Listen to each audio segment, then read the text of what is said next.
Hey guys, what is up? It's RagingWhileGaming here, and I just wanted to make an opinions video on the new Black Ops 2 DLC called Uprising. Now this DLC is like the last one. It has 4 new multiplayer maps and a brand new zombies map. Now sadly it doesn't have a new weapon like the Peacekeeper, which was introduced in the Revolution DLC, so that's kind of sad. So the first map is called Magma, and it's basically about a volcano that has erupted near a Chinatown. The second map is called Encore, and it's basically in a concert hall in London. The third map is called Vertigo, and it's basically a tall skyscraper.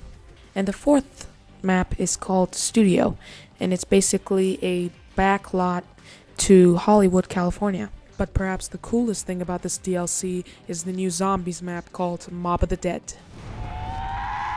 So I do want to start off by reviewing the multiplayer maps one by one. Magma seems like a pretty cool map. I'm not like super excited about this one, but I just have to wait and see what it's like. Personally, I think that having lava as a hazard to players is a good move. It's something that we haven't seen before in multiplayer maps, and it enforces their idea of having natural hazards for the player. Encore is personally the one that I'm really excited about in these maps.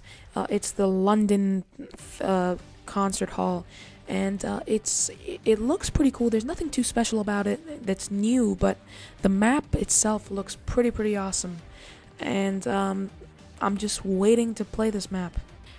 Now Vertigo seems pretty cool. It's on a tall skyscraper that's owned by the Tassis Corporation, and it enforces the idea of how heights can be a hazard to the player. And these aren't just like rinky-dinky heights, they're actual heights that can have a pain when you fall off them. Now the fourth map is called Studio, and old COD fans will notice that this is a remake of an old COD map called Firing Range. Now this map features, dinosaurs and taverns and jungles and castles, and I think that this looks pretty cool. So now we can talk about the most exciting part of the DLC.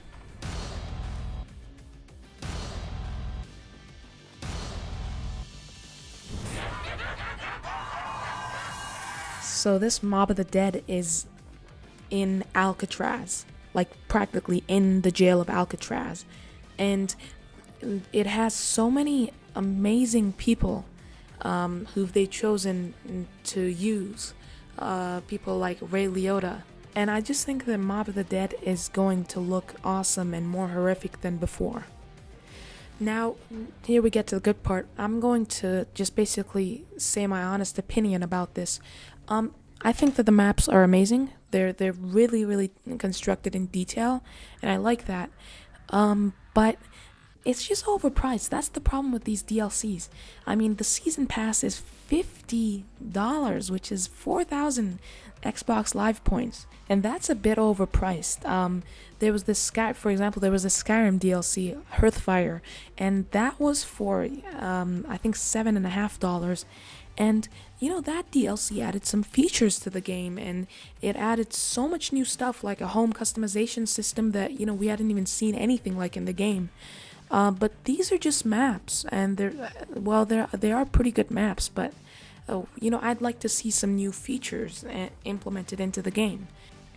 And one more thing, I don't quite understand why the hell they didn't decide to put a new weapon like they did with the Peacekeeper in the Revolution DLC. It was so cool to have a new weapon there. So I don't know why. It's just lazy. Something like that is lazy. So here's my final opinion. If you already don't, go out and buy the Revolution DLC, and if you have another $15 to spend, then for sure go out and buy the Uprising DLC. The Uprising DLC will be available first on Xbox, like every single other freaking game in the world, for $14.99, which is super overpriced. Thanks for watching, and I'll see you guys in the next episode.